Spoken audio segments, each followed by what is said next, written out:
kitab hadis Ibnu Majah, ada riwayat dari Abu Sa'id Al-Khudri radhiyallahu anhu, yakni orang yang di setiap rakaat salatnya tidak membaca alhamdulillah dan suatu surah lain, maka itu bukanlah salat. Dan ketentuan ini berlaku untuk salat fardu dan juga salat-salat lainnya. Ibnu Majah Kitabus Salat bab bacaan di belakang imam.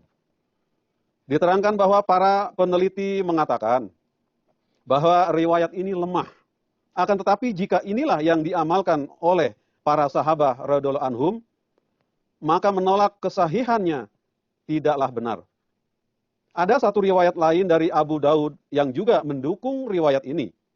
Dan itu diriwayatkan oleh Ubadah bin Samit radhiyallahu anhu, bahwa Nafi bin Mahmud bin Ar-Rabi Al-Ansari berkata bahwa di satu tempat Hadrat Ubadah ditunjuk menjadi imam sholat. Suatu kali beliau terlambat datang dan Abu Naim mulai mengimami sholat di sana. Ketika sholat sudah dimulai, Hadrat Ubadah pun tiba berserta saya dan kami pun berdiri di belakang saf ikut berjamaah. Ketika Abu Naim mulai membaca surah Al-Fatihah, saya mendengar Hadrat Ubadah pun membaca surah Al-Fatihah perlahan-lahan. Ketika sholat sudah selesai, saya bertanya kepada beliau, waktu Abu Naim membaca Al-Fatihah dizaharkan suaranya, Tuan juga ikut sama-sama membacanya. Mengapa? Beliau menjawab, ya benar, saya pun membacanya. Suatu kali, Rasulullah SAW mengimami sholat. Setelah salam, beliau duduk lalu bertanya, waktu saya membaca ayat-ayat Al-Quran dengan suara keras di dalam sholat berjamaah tadi, apakah kalian juga ikut membacanya perlahan-lahan? Sebagian sahabat ada yang menjawab, iya Rasul. Dan yang lain yang mengatakan, tidak ya Rasul. Maka mendengar jawaban itu, Rasulullah SAW bersabda, saat saya membaca Al-Quran Karim dengan suara cukup di dalam sholat berjamaah, maka selain surah Al-Fatihah bersamaan, janganlah kalian membaca suatu surah lainnya. Mengenai hal ini masih banyak lagi hadis-hadis lain yang menjelaskan. Misalnya dari Daruqutni meriwayatkan dari Yazid bin Syarik dan sanadnya itu diakui sahih. Dan beliau berkata, yakni saya bertanya kepada Hadrat Umar radhiyallahu anhu, apakah saya di belakang imam sholat harus membaca surah Al-Fatihah?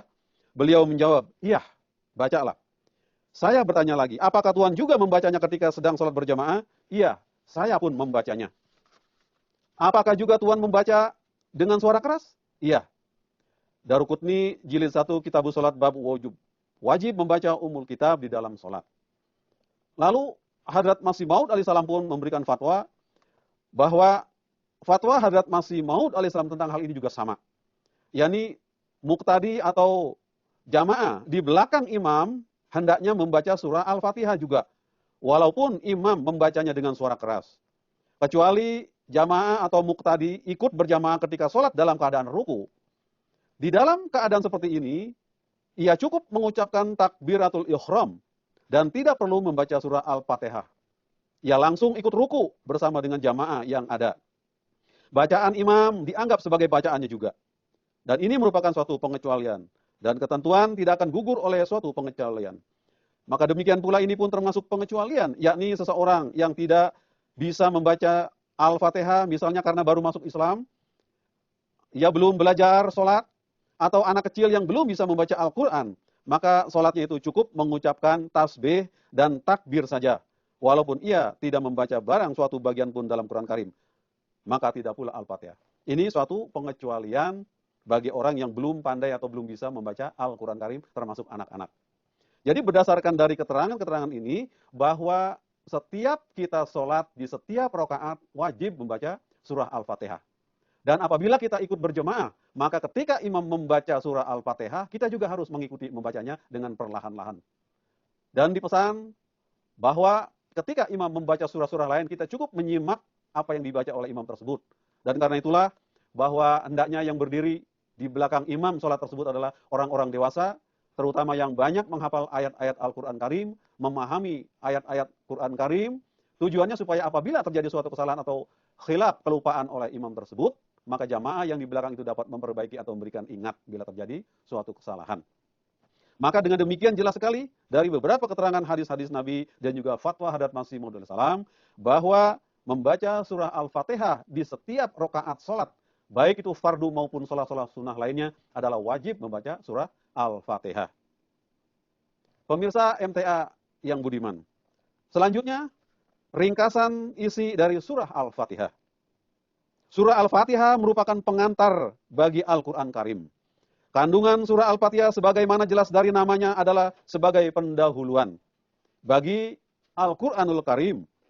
Kandungan Al-Quran Karim jelas di dalamnya secara ringkas, bahwa supaya orang yang membacanya sejak awal dapat memahami maksud-maksud dari Quran Karim secara keseluruhan. Di dalam Al-Fatihah ini ada 17 isyarah yang terkandung. Pertama-tama adalah dimulainya dengan Bismillah, yang dengan ini nyata bahwa seorang muslim A. yakin akan adanya Allah Ta'ala, di mana hal ini diisyaratkan dengan Bismillah. B. Dia pun yakin pula bahwa Allah Ta'ala itu bukan hanya sebagai penyebab pertama dari terciptanya dunia ini, seperti kepercayaan para filosof. Bahkan kerjanya dunia berputar menurut perintah dan isyarahnya. Karena bantuan dan pertolongan Allah semata ini sangat diperlukan oleh manusia. Dan hal ini diisyarahkan oleh Bismillah. C. Allah Ta'ala bukan hanya suatu kekuatan yang tersembunyi. Bahkan dia mempunyai wujud tertentu dan mempunyai nama tertentu, serta mempunyai bermacam-macam sifat. Hal ini juga diisyaratkan oleh Allahur Rahmanur Rahim. Selanjutnya, keempat, Allah Ta'ala adalah sumber segala kemajuan. Semua bahan-bahan yang digunakan untuk mencapai kemajuan dunia ini ada di dalam genggaman Allah Ta'ala. Dan ini diisyaratkan oleh Ar-Rahman. Yang kelima, diciptakan oleh Allah Ta'ala manusia ke dunia ini adalah untuk kemajuan-kemajuan yang sangat luhur. Bila manusia memanfaatkannya secara jujur dan wajar, maka bahan-bahan yang diciptakan oleh Allah, maka pekerjaan itu akan memberi hasil yang sangat memuaskan, yang menyebabkan ia berhak menerima tambahan sebagai hadiah yang tidak putus-putusnya. Hal ini diisyarahkan oleh kalimat Ar-Rahim. Yang keenam, di dalam semua perbuatan Allah itu nampak adanya kesempurnaan dan keharmonisan. Segala kesempurnaan adalah sifat-sifat Allah Ta'ala. Dia memiliki semua puji-pujian. Karena selain zat Allah Ta'ala, semua yang ada adalah ciptaannya. Dan hal ini diisyarakan oleh kalimat Alhamdulillahi Rabbil Alamin. Yang ketujuh, tidak ada suatu benda pun selain dari Allah Ta'ala yang permulaan dan kesudahannya sama. Bahkan selain dia, semua benda yang ada pasti dimulai dengan keadaan lemah, hina, dan rendah. Setelah itu barulah mencapai kesempurnaannya melalui evolusi perkembangan secara berangsur-angsur. Sedikit demi sedikit, step by step. Jadi Allah Ta'ala adalah Khalik, pencipta semua benda. Tidak ada suatu benda pun yang terjadi dengan sendirinya. Hal ini diisyarahkan dalam kalimat Rabbul Alamin. Yang kedelapan, dunia ini beraneka warna dan beraneka coraknya. Yakni mempunyai beribu-ribu macam cabang dan tabiat serta bakat. Karena itu untuk memahami suatu barang haruslah diperhatikan dan diselidiki jenis barangnya. Perlakuan Allah Ta'ala terhadap suatu barang menurut keadaan barang itu sendiri.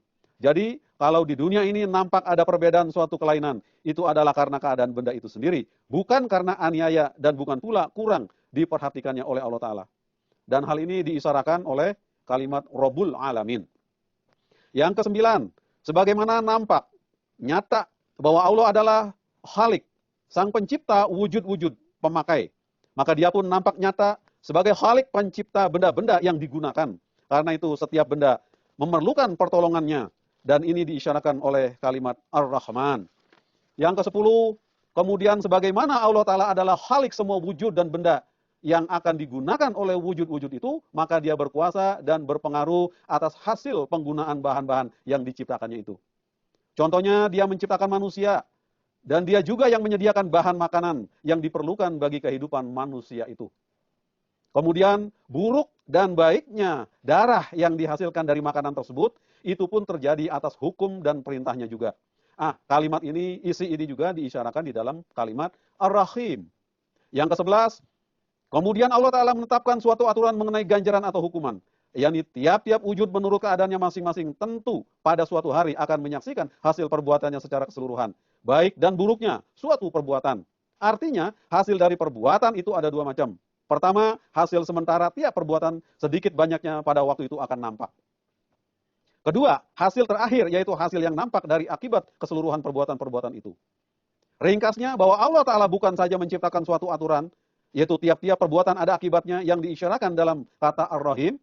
Bahkan dia juga menciptakan suatu aturan yang lain, yaitu keseluruhan perbuatan itu akan mengakibatkan suatu hasil keseluruhan pula. Yang karenanya Allah Ta'ala disebut sebagai Maliki Yaumiddin. Jadi selanjutnya adalah yang ke-12, bahwa ringkasnya wujud yang seperti inilah yang berhak dipuja dan dipuji. Dan berhak dijalin hubungan cinta kepadanya, yakni zat Allah Subhanahu wa Ta'ala. Hal ini diisyaratkan oleh iyyaka na'budu wa iyyaka nasta'in. Yang ke-13, kemudian diberitahukan bahwa kemajuan manusia itu tergantung pada dua hal. Pertama, amal jasad. Yang kedua, amal hati. Yang dimaksud hati adalah pikiran, ciptaan, kepercayaan, kemauan, dan sebagainya. Perbaikan kedua-duanya adalah penting sekali. Dan perbaikan ini tanpa bimbingan Allah Ta'ala tidak mungkin bisa terjadi. Hal ini diisyaratkan oleh iyyaka na'budu wa iyyaka nasta'in. Kemudian yang ke-14 diterangkan bahwa dia sendiri menginginkan adanya pertemuan dengan hamba-hambanya untuk kebahagiaan mereka. Yang diperlukan hanyalah manusia hendaknya memperlihatkan minatnya terhadap Allah Ta'ala dan harus memohon pertolongan kepadanya untuk pertemuan itu. Ini diisyaratkan oleh kalimat ihdinas syiratal mustaqim. Selanjutnya adalah yang ke-15. Kemudian dijelaskan bahwa menurut lahirnya banyak sekali nampaknya jalan-jalan yang dapat menyampaikan manusia kepada Allah Ta'ala. Akan tetapi hanya dengan mengetahui jalan saja tidaklah cukup. Yang penting adalah hendaknya jalan itu dekat supaya manusia tidak binasa di jalan sebelum sampai kepada tujuannya. Ini diisyaratkan oleh kalimat syiratal mustaqim. Dan jalan itu hendaknya terkenal dan sudah banyak orang yang dapat bertemu dengan Tuhan. Dengan menempuhnya supaya segala macam rintangan di tengah perjalanan dan cara mengatasinya terlebih dahulu dapat diketahui. Manfaatnya adalah hati akan merasa tentram dan tidak timbul putus asa serta selamanya mendapat bantuan dari teman-teman seperjalanan yang baik. Jalan yang seperti inilah yang harus diminta kepada Allah Ta'ala dan ini diisyaratkan di dalam kalimat syiratal ladzina an'amta 'alaihim. 16, kadangkala karena sudah mendapat kemajuan di dalam hati timbul perasaan takabur dan congkak. Hal ini menyebabkan binasanya manusia. Kita harus berhati-hati dari keadaan yang demikian itu. Kemajuan itu jangan hendaknya dijadikan penyebab untuk menganiaya atau mengadakan huru-hara. Bahkan sebaliknya harus dijadikan alat untuk keamanan dan alat untuk pengkhidmatan. Untuk maksud seperti itu harus senantiasa memanjatkan doa kepada Allah Ta'ala ghairil maghdubi alaihim.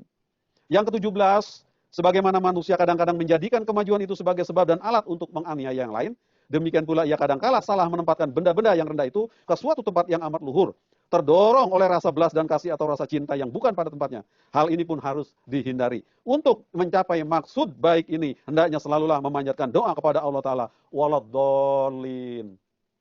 Demikianlah 17 isyarah yang terdapat di dalam surah Al-Fatihah ini. Pemirsa yang budiman, demikian yang dapat disampaikan pada episode kali ini. Insya Allah kita akan berjumpa kembali pada episode selanjutnya. Wa akhiru da'wana anil hamdulillahirabbil alamin. Wassalamualaikum warahmatullahi wabarakatuh.